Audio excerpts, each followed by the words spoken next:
So I'm at Oulton Park and we're testing, and this is the car I'm testing in. It's a bit noisy because there are radicals out at the moment. They're really smart cars, but they are noisy.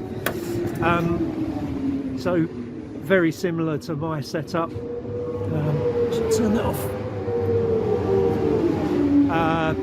Yeah, pretty much identical. I mean, you know, what can you do different within the rules? They've got this nice aim lap counter and timer, which is very nice. Definitely have to have one of those. You can see how the roll cage will fit into my car once they fit it. The only difference, I believe, is that I've got a newer version of the roll cage and the sidebar comes slightly lower, which does make it a bit easier to get in and out, but it's pretty much going to be exactly the same as this.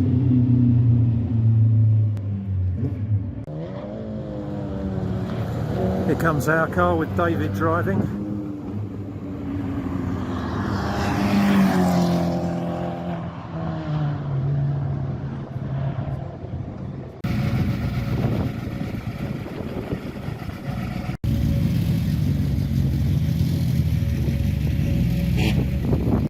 Aha, so that's how you do it.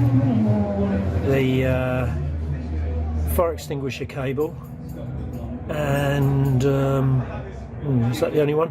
They've used the same grommet as the clutch, where the clutch hydraulics go through. So that's obviously the way to do it. If I can remember my times, in the first session my best was 2:21.660, and in the second session it was 2:19.006. So it's not bad, but there are a lot of guys in my team that are going like 4 seconds, 5 seconds faster than that, so I'm gonna have to find some speed somewhere.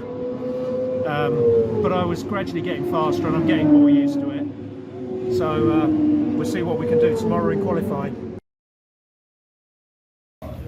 So it's race day, and as you can see, the garage is pretty busy with everything that's going on.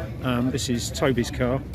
He had a bit of an accident yesterday. He came out of the hairpin and a bit too fast and hit the Armco. So he did quite a lot of damage to the back of the car, but they did a great job when they got the car back and beat out the panels and patched up the rear bumper. So we've got 45 minutes until qualifying. Qualifying went pretty well. After doing a 2:19 something in practice, in my first lap, my first flying lap in qualifying, I did a 2:19 something again. Then I did a 2:17 something, and eventually I did a 2:15.3, which surprised me and the rest of my team. What was a shame was that actually I'd made a mistake on that 2:15 lap. In the chicane, in the first chicane, I came out of the second turn of the chicane slightly sideways and I scrubbed off loads of speed, and that's really bad because after the chicane you've got a hill and then a long straight all the way down to the next chicane. Let's take a look at my telemetry because it's really interesting, or I find it interesting. So just to explain what we have here, on the left obviously we have the track. Here we have a plot of the time comparison between my time, which is the red line, versus a baseline. And the baseline I've used is my teammate Sam, who did a 2:14.11, I think it was.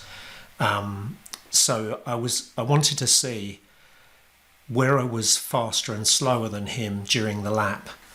And it's quite interesting. And then this other area up here is just showing my times sort of corner by corner almost, or corner and small sector on each of the laps. So I've got nothing for the out lap, then I've got 3 flying laps, and my third flying lap was the best one. And then I'll explain the yellow shading in a second. So what you can see here is that the great thing about this tool is that if I drag this across, you can see the little dot moving around the track. So it looks as though I came out of Lodge faster than Sam, and so I've got more straight line speed coming down the start finish straight, so I'm gaining time on him. Then I must have braked earlier or something. You can see I'm losing time, but the good thing is I come out of the corner faster, and so then I make my biggest gain on him all the way down here. So by this point I'm 4/10 up on him when I get to I'm coming into Cascades.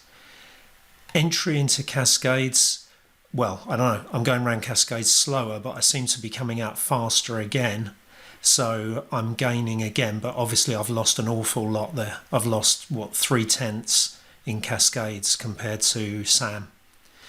Then he does this really, and he did tell me he did this, he goes round Island Bend really fast, and I could not confidently go round there fast enough.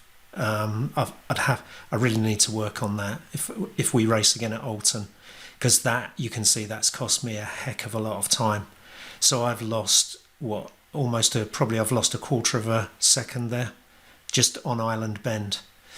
Then I'm slower into the Shell hairpin, but you can see that I'm carrying much more speed around the corner, so I gain a bit again. And then we're about the same down to there's a slight kink in the track before you enter the first chicane, and this is where my problem started.